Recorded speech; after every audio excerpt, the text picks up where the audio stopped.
What's up, guys? I just wanted to remind you that God loves you. Papa Yahweh loves you. He didn't leave you a sinner saved by grace. He loves you. He didn't leave you a forgiven sinner. He loves you. He has changed you completely from the inside, and it's working its way out. And it's as easy as just cooperating. Sometimes it's hard to engage his invisibility. It's hard to really perceive, but there is something that will rise up in you, and it's just him trying to engage your heart. So sometimes it just takes a little bit of cooperation on our part. Like as soon as you feel something rising up, a bit of thankfulness, anything that you derive pleasure from, you can start tuning your intention and your will. Start noticing, like when you're thinking about your next meal, like how enjoyable you're imagining it's gonna be. This is something he's been walking me through. It's realizing all the things that I put my pleasure, like I find pleasure in things like candy or the next meal or a nice kombucha. Like I started to realize that I will start searching out something that I think is gonna taste really good or do my body good. And he's really teaching me how to put that object of affection onto him and then enjoy the thing, but not derive that ultimate pleasure from it. Enjoy it. They're really cool. They're really good. But when you give him that pleasure, he starts taking over every area of your life. Every sip you take, every bite you chew, he starts becoming more and more real in every single moment of your life. So engaging his presence, engaging his love for you. He hasn't left you the way he found you.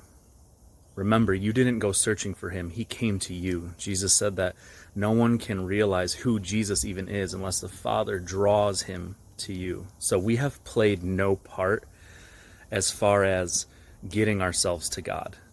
Now we play a part in giving ourselves more so to God, but we can't come to him to give ourselves to him. He has already found us. He has found you, regardless of what you were doing or where you were. So engaging his presence has become almost second nature. And it's just turning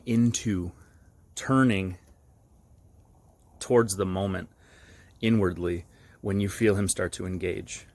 It can be as simple as, oh man, thanks for loving me, or thanks for this car, or thanks for my job, thanks for the skills I have. And you just start with a little bit of thankfulness, something will just start rising up in you, and he's right there. And Jean Goyan says, entering into the presence is like how we try to kindle a fire. When you get it started and you blow lightly on it, onto the fire, and then once the flame is lit, you stop blowing. You're done working. You're in the presence. Then rest and let him pour into you. Sometimes, like when she was growing up, the era that she was in, and a lot of these people in the 1700s, 1800s, early 1900s, they tried to be hungry for God on their own effort. I just want to be hungry. God, I need you. God, I want you. And they tried to force hunger in themselves, but it just doesn't work like that. It really doesn't. There is a little bit.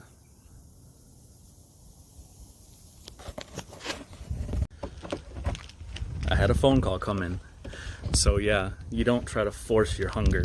He's already making you hungry, and you start to agree with it, and you just blow lightly on that fire.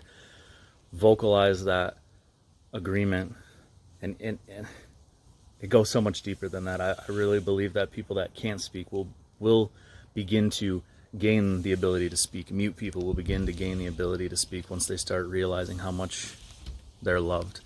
So yeah, don't blow too hard on the fire. Don't try too hard, because you'll go right past the moment where he's trying to set you in, where he can just love on you, where he can just hug you, hold you, and impart things, and unfold and unpack the things that he's already put into you.